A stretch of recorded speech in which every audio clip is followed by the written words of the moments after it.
conservative new media viewers and Jeremy Lin fans around the world, what is up? It's me, PFE, Paul F. Villarreal, the NBA expert. We're here to talk about the news coming out of practice today, or yesterday now when I'm making this video, Monday, October 28th, 2013. I know a lot of you guys saw the videos that came out after practice. The videos were with Kevin McHale, Patrick Beverley, and Jeremy Lin. And essentially in the videos that a lot of you probably have seen and reacted to, the particular video was with Jeremy. And basically in the video, Jeremy referred to how he can be the prime ball handler coming off the bench, and how he can accept or talked about just being the offensive spark off the bench. I did see these things. I hadn't had an opportunity to make a video about it before. Make a quick video about it now. Look, it's pretty clear that this is what's going to happen. Am I happy about it? No. Do I like how Jeremy's handling it? Yes. Jeremy doesn't get to make the decision. The decision's up to Kevin McHale and whoever else in the organization might participate in this type of a decision. Because of that, Jeremy has to deal with it. He has to make the best out of it. Now, I know some people are saying Jeremy's got to be more rude. He's got to stand up for himself more. In this situation, I don't know that would help him very much. I understand that reaction, but you don't want to be labeled as a malcontent or as somebody who causes trouble. Then you might have more difficulty being taken by teams or teams warning you, this type of a thing. We've gone over the statistics, and we know that Jeremy didn't lose his starting spot in the preseason. We've already discussed that. So the numbers are very similar. Jeremy's efficiency was a little bit better than Patrick Beverley's in the preseason. There are a couple different metrics. I use NBA efficiency. That had Jeremy slightly ahead. If you use the metric game score, I think Patrick was a little bit ahead. So they're very similar. The productivity in the preseason similar. The plus-minus aspect, Patrick was ahead of that. That's not a completely fair metric. It's a difficult metric to use. Now, there were some trolls that came into the video, the last video. They're gone. Again, we're not dealing with trolls. If your purpose is to come in and trash Jeremy Lin or run down other commenters or be a jerk, you're gone. I don't care what you say about me, but these videos are primarily made for Jeremy Lin fans. So if you're coming in to try to trash Jeremy and his fans and make fun of them, you're gone. We're just not dealing with that. So don't come in. Don't waste your time. Don't waste my time. Don't waste other commenters' time that are actually trying to be somewhat productive. We're not dealing with that. Again, I'll debate anybody and have debated people all over the internet about Jeremy. I have no problem with that. But you have to try to be somewhat respectful to other commenters. And again, if you're just coming in to trash Jeremy, you will be gone. We don't want that. If you want to do that, there's plenty of places on the internet you can go and do that besides the comments of these videos. Look, we talked about defensive rating, these types of things. There are two sites. Well, there's many sites, but there are two sites that are kind of core places for stats: Basketball Reference and NBA.com. Those two places have different statistics for last year in terms of defensive rating. The difference in defensive rating between Jeremy and Patrick on NBA.com is, I don't know, I want to say it's like 8 points per 100 possessions, something like that. The difference on basketballreference.com is about 2 points, which is much less of a difference. I actually used to know why the numbers were different on the two places, but I don't remember it right now. So I can't really comment about that. Here's the point with this, though. Look, do I think Patrick's a better defender than Jeremy? Yeah, particularly against small guards. Patrick's not a big guy. He's about 6'1", maybe 185 pounds. It's not super small, but he's not that big either. Patrick has trouble with bigger guards, which is what happened against Reggie Jackson in the Oklahoma City series. As we talked about last year, and we talked about before, Reggie Jackson got the better of Patrick Beverley in the playoff series last year. So they were both backups, and Reggie was a little bit better than Patrick. Again, that's not the same thing as Patrick going against Russell Westbrook. So I like Reggie Jackson. He's a talented player, but and he's going to start this year as long as Russell Westbrook is out, I believe. So he might be a starter-level player, just like Patrick's a starter-level player. But Patrick, there are matchups that are going to give Patrick trouble. And guys like Reggie Jackson is that type of matchup. Jeremy does better against bigger guards, like Reggie Jackson, but he does not as well against smaller guards. People like Nate Robinson. Small, quick guards, Patrick's better against them. I can tell you that for their careers, Jeremy has a higher steals per 36 minutes rating than Patrick does. I can also tell you that in Patrick Beverley's small NBA career, he's only had 4 steals in a game one time, and that was against Drew Holiday this preseason. I know Jeremy's had 4 steals. I mean, even last year, he's had 4 steals, maybe, I don't know, like 10 times. And I know he had a game last year with 6 steals, maybe even more than that. So there are different metrics involved in all this. And I do believe that Patrick's defensive numbers are being skewed. What I mean by that is there's a small sample size aspect to Patrick's defensive numbers that I don't know if he's going to be able to sustain over a full season.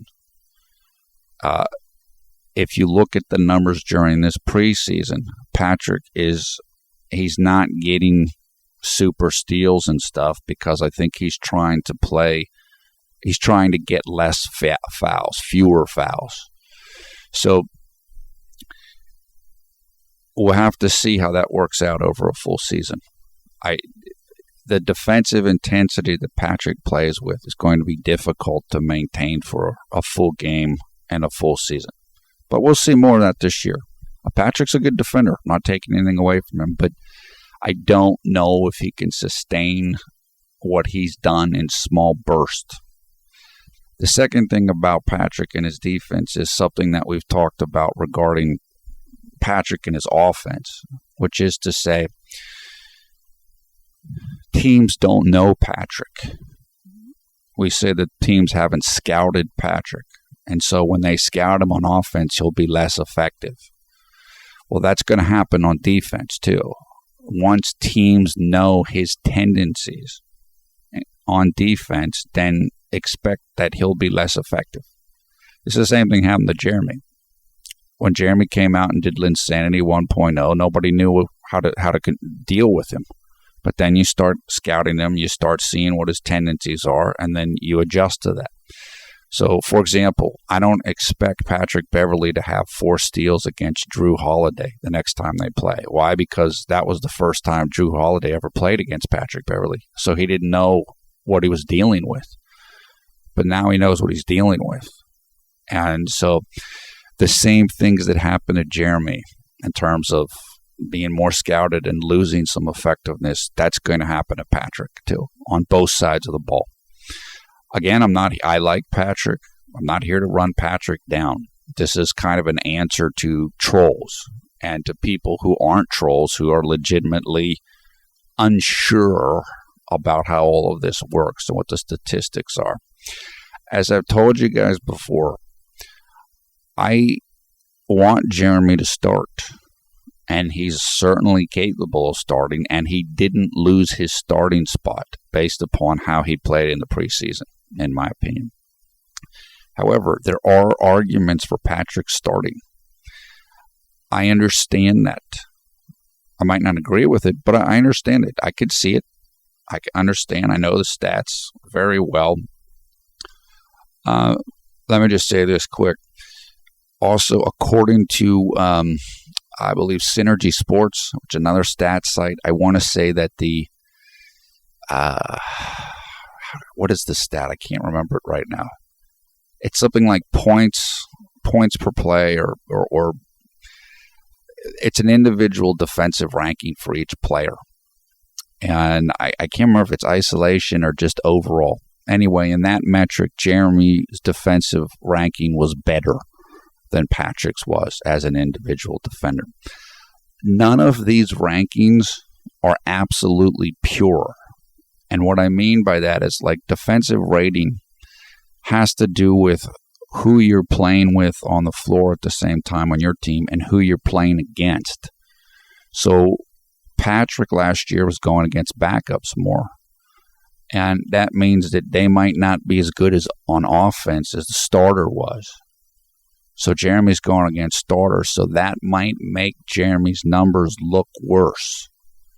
So it's not something you can completely look at objectively. That's the best way to say it. It depends on, again, who's on your team on the court at the same time. Who are you facing? And it's never going to be a perfect metric. It's never going to be a perfect metric. But as I told you in the last video, people that made the argument that Patrick was better than Jeremy last year, they didn't take into account that Patrick was facing backups last year. However, when Jeremy faces backups, it looks like this year, then they will say Jeremy faced backups if his statistics are better. This is just the kind of disingenuous, intellectually dishonest debating tactics that haters have. I mean, I know this. This is, you guys know it too. It's just the way it goes. People see what they want to see, and they can make their different arguments. It's very simple. It's very, it's sad, but that's just what it is. That's why the haters were so keyed on Jeremy. Just get him to the bench no matter how he gets to the bench. They don't care. And then because the team's going to be better with Dwight Howard, then they can say that the team's doing better because of Patrick, even though they would have probably done just as well with Jeremy because the team has improved. That's the way it works. That's the way these type of arguments work. And it's just, we just have to deal with that. But we'll keep fighting a good fight, correcting people when they make, stilted or unclear or unfair comparisons and claims. That's it. So, look. So, yeah, that's it. Let's see. I'm trying to think what else there is I wanted to deal with here. Look, as you guys know, I've had different health issues. They're kind of flaring up right now. And, it's that different sinus stuff, but also I have just some chronic pain type of issues. Sometimes it's just hard for me to type and do different things, and I have to take breaks. That's been acting up recently. So I know Letitia asked me, hey, come to jeremylin.net. There are times where I can only type so much in a day, and I'm just busier right now. So I've thought about scaling back the videos some because of some of these health issues, but I'm going to try to keep doing them the way that I do them. Now is an important time. A lot of people are reacting to everything that's taking place. I will say this, do have to scale back the videos at all. I won't do it because Jeremy's not starting anymore. That doesn't matter. I mean, we're still going to cover him the way we've always covered him. But there is a chance that I have to pull back a little bit. But we'll see. I mean, just, I'll let you guys know how that goes as time moves on. Okay, so we saw everything. It does appear they're going to bring Jeremy off the bench. I said this on Twitter earlier today. The best thing for Jeremy to do right now, in my opinion, is handle things with class, which is exactly what he's done. And you got to respect him for that. And I'm very sure the organization respects that. If Jeremy wanted to cause a problem, he could. But he's not doing that. Jeremy has a lot of power because of how many fans he has. If he wanted to make a problem, he could do that. But he's not doing that. In fact, I actually thought it was good that Jeremy mentioned coming off the bench today, because that kind of tells his fans, lets them prepare for it. And because Jeremy handled it well, then his fans will be more accepting of it. You've seen different players in different situations where they don't react to it well, and they're grumbling to the media, or they're going to Twitter and complaining. Well, if you do that, your fans are going to do it too. But since Jeremy didn't do that, fans are calmer. As I said, I don't necessarily agree with putting Jeremy on the bench. My main problem was with how all of this has been handled. We didn't know anything before the Manila game. Everything seemed okay, and then all of a sudden they're going to alternate starts. And then you're going to alternate starts, except Patrick gets to start 2 games in a row. So it's the way that things have been handled that have been a problem from my perspective, more so even than the result, which might be that Jeremy's gone to the bench or going to the bench. Jeremy's played well in the preseason. So as I said, you can't really take anything away from him that way. It's very hard to make an argument that Jeremy lost his starting spot. It's just not there, in my opinion. So the organization's going to do what they want to do. They want to do this, so they're going to do it. And we'll see how it goes. But for Jeremy, and what's important now is continue to work on your game. Continue to improve.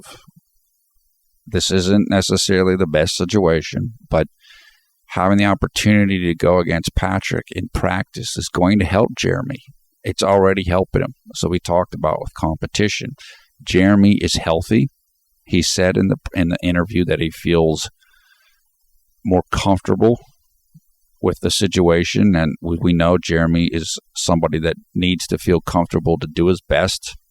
And I'll put information about his interview in the video description, so you can go and check it out if you haven't done that.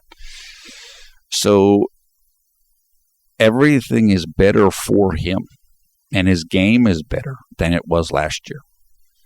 So for him, keep working. The reason why he was able to do Linsanity 1.0 was because he was still working hard on his game even when he wasn't starting in New York. So that when the time came, he was ready to show what he could do. That's what he needs to do now. Just keep working. I'm very happy about where his game is. He needs to keep improving some things. There's still plenty of things he needs to do. He needs to keep working on his shots around the rim so he doesn't get caught up when he does drives and get hung up. Runners, floaters, keep working on your decision making so you can get fewer turnovers. All of these things. Keep working on your three-point shot, etc., etc. And that's it. As we've said, Patrick's a very good player. Patrick has improved quite a bit himself. So this is a good competition. This is a good situation for Jeremy to really grow as a player. I'm not worried about him. I'm not worried about his mentality. I know he's going to continue to work. and continue to improve. Now, he said in the interview, he knows what he has to work on now. He knew what he had to work on this summer, and he knows what he needs to work on now. So just keep doing that. When you get your time in the games, come in and do your thing. Do your thing. But I know that he's going to come in and attack and be an attacking guard, which is good. That's what he should do. But still, work on rounding out your skills completely. Keep working on your spot up 3-point shots. Keep working on playing off the ball. That's the most important thing for Jeremy, in my opinion. Even if people are pushing you to a certain role, like just attacking guy with the ball in your hands, keep working to round out your game so that you can do the other things too when you're called upon to do it. This situation with Jeremy, part of it's a fit thing. Jeremy mentioned that in his interview. He basically said, given the situation, it's probably best, or something along those lines, for him to come off the bench. And that just means that James Harden's a playmaker as well as Jeremy is. In a different circumstance, it wouldn't be like that. Jeremy would be needed as the starting playmaker.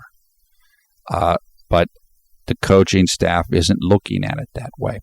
Now, I think Harden's numbers last year were kind of like, I don't know, like a little bit less than 6 assists a game and 4 turnovers a game. So people talk about Jeremy and his turnovers and all this. Well, James Harden has a lot of turnovers too. He actually has more turnovers than Jeremy does and fewer assists. So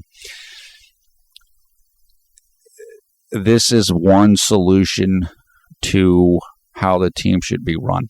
And this is the solution being made by the coaching staff. But it's not the only solution. It might not be the best solution. It might not be the solution I would choose to make. But I'm not running the team. We're not running the team. So if the coaching staff wants to do this, they can do this. And that's what they're apparently going to do. However, as we said, because the team has improved, it will probably look like the correct decision, even though you might get the same results if Jeremy was in the starting lineup. So when haters or reporters that are making poor arguments along the lines of, well, the team did well against San Antonio and Memphis, so we can't change the starting lineup now, don't listen to that. That doesn't mean anything. So I said, you can't make that argument because you don't know what it would have been had Jeremy started instead of Patrick. Haters will make these arguments. This is the way that it goes. So be prepared to be frustrated when they say things like that. Just don't worry about it. Anybody with any intellectual honesty that knows that's just silly. That's a false argument. So that's about it. I hope everybody's doing well. Look, I'm looking forward to the game coming up on Wednesday here in the U.S., 2 days from now, actually 1 day from now when I'm making this video. Look, I'm excited for the team. I'm excited for Jeremy. I want Jeremy to do well and get his time and come do his thing. And it's unfortunate that he's not going to be starting, it looks like, but I still want to see him do well and just continue to improve, continue to show what you can do.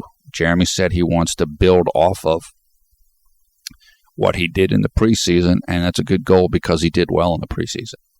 So just continue to work. Continue to work. Jeremy's still a very young player, very inexperienced player. His progress curve is still pretty high. There's still a lot of progress he can make, and he can make a lot of it relatively quickly. So I'm looking forward to that. Okay, it is 1:50 a.m. early Tuesday, October 29th here on the East Coast of the United States, meaning it is 1:50 p.m.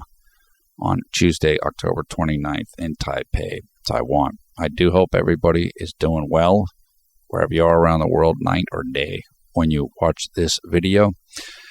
Thumbs up, thumbs down, your comments below. come and join us on Twitter. Come and join us on the Conservative New Media Facebook group. You'll find information about those things in the video description below the video player. Once again, I am PFV Paul F. Villarreal, the NBA expert. Thanks a lot for watching Conservative New Media. We strive to be the #1 Jeremy Lin YouTube fan channel. Take care, guys. Hang in there. Jeremy's been in much worse situations than this. Let's just go from here.